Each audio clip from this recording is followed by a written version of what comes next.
Hudson already says Williams Stadium is a great atmosphere. The plan is to add more to the side that's next to 460. You can already see some of my friends here. They're going to make up some of the more than 6,000 seats that'll be added to Williams Stadium. The Virginia Tech Hokies fell to the Alabama Crimson Tide 86-83. It was a close game throughout, but just down the stretch, the Tide proved to be too much. Now Menard is looking to make history and get the Wood Brothers their 100th win this coming Sunday, provided Mother Nature lets us race. Players say they're constantly striving for more and setting a new standard. Martinsville Speedway, the home away from home for Wood Brothers Racing. To me, it's the same. It's like going back home from being away a while. It was pretty cool, just kind of throwback, get back to our roots.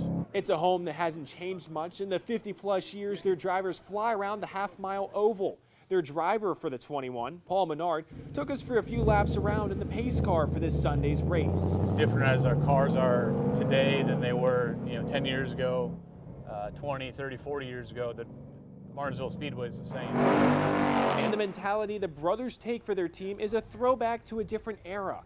Paul is more than just the 21's driver. When you come to drive our car, you're part of the family. They also understand the personal side of things too, and welcome you into their family. With the race just 30 minutes away from the Wood family home in Stewart, there's the hope to finish strong. You don't really feel pressure, but you want to do good in front of your hometown fans. You understand the circumstances and understand where we're at and where they're from, and you want to do well for them. The Hokies hanging their heads in defeat, walking back to the locker room. Bad. You never want to take a loss no matter where you're at in the country.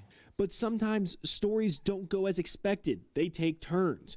It can tear at your heart or give you hope, something the last few years are giving to the Hokies. The body of work that we've accomplished since we've been here, you can kind of hold your head high to that and kind of focus on that. I don't know that I'll ever be able to repay them.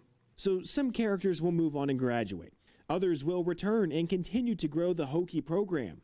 I just think the next step is to make it again, have a great run in the ACC next year, and be ready for what's to come. While some are making a splash as newcomers looking to forge their own journey. We'll have even more pieces who've played in the tournament next year. It shows growth, promise. So who says the story's over? For the Hokies, it might be the opening of a new chapter. In Pittsburgh, Chris Hoffman, ABC 13 Sports. This is just 45 pounds, and that's just a fraction of this whole setup. 215 pounds in all. The Randolph sophomore lifting it with ease. I just sort of got into it and never looked back. It's a privilege to watch her train. Meredith Allwine is stronger than you and me.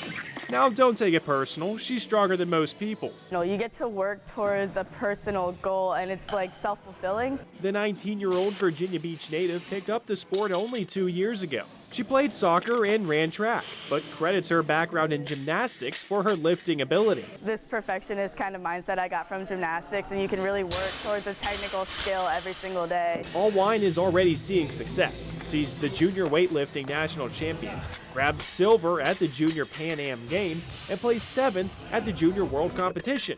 It's an exciting thing to come to the gym and see if you're going to have a good day. Maybe it's a bad day, but then it gets to get better again. Just to kind of watch what she does, it's kind of mind-boggling, honestly, yeah. Allwine is working towards the U.S. Olympic trials with the hope of making it on Team USA for the 2020 Games. It's very exciting to think you get to have that opportunity to do what you love for your country. Potentially watching the next Olympic star in Lynchburg. Because I know it's somewhat achievable or possible, it's that much more motivating. Chris Hoffman, ABC 13 News. Hey guys, this is a back and forth rivalry. Neither team has won 2 in a row over the other since the Trojans did it back in 2012. Now let's go to the highlights here. Tunstall is fired up, but it's Chatham making the first highlight. Zay Edmonds goes up the ladder and picks this one off for the Cavaliers. No damage done, though, against the Trojans on their next drive. Clay Hardy runs right through the Cavs, making it 7-0. Later in the first, Miles Pirtle makes the diving interception. Ensuing drive, Grayson Elliott is open like a book in a library for the touchdown here. Tunstall demolishes Chatham 63-14. At halftime, Comets leading 19-7. B.J. Edmondson gets the handoff here, but leaves the ball behind. It's a fumble. Halifax recovers later in the third. Halifax is driving. Ryan Moore airs it out, and we got ourselves a tip drill. Jordan Richardson intercepts the ball for the Wildcats. Now take a look at this run here. Edmondson, he's going to make up for that fumble as he runs up the sideline, making moves. He's going to score on the next play. Dan River comes back to win 20-19. Now conference play started today for several colleges in our area. We start with UVA as Coach Tony Bennett looks for his 200th win as the Who's coach. We pick it up in the second half as Isaiah Wilkins throws down the dunk to make it 41-36 UVA. Then 5 minutes left. Boston College's Jerome Robinson buries the three to make it 51 all. He had 29 points today.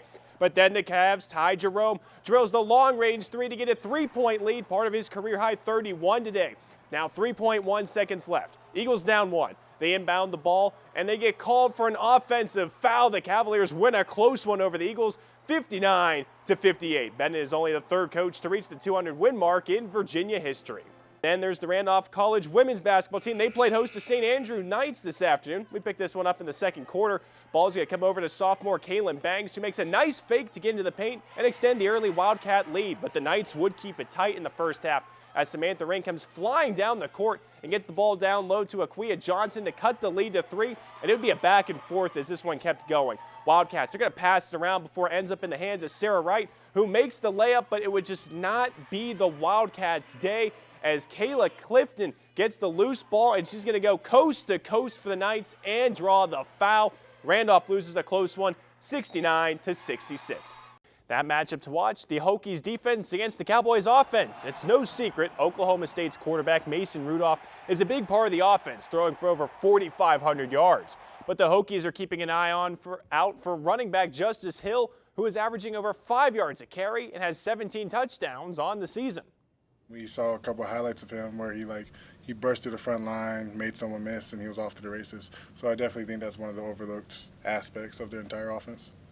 Today, the Liberty Flames took on the Mastodons of Fort Wayne down in the Big Easy of New Orleans. At the half, Liberty trailed 47-27. The Flames battled back, but fell short of a comeback, losing 75-64. The big scorers for the Flames included Scotty James, Lavelle Cabell, and Ryan Kemwright, all with 15 points. Caleb Holmesley added another 14, but outside of them, the rest of the team combined for just 5 points. They will take on winless Alabama State tomorrow. Now to the gridiron, LU released the rest of their upcoming 2020 and 2021 football schedules. Today's announcement included a home-and-home series with Middle Tennessee and Louisiana Monroe.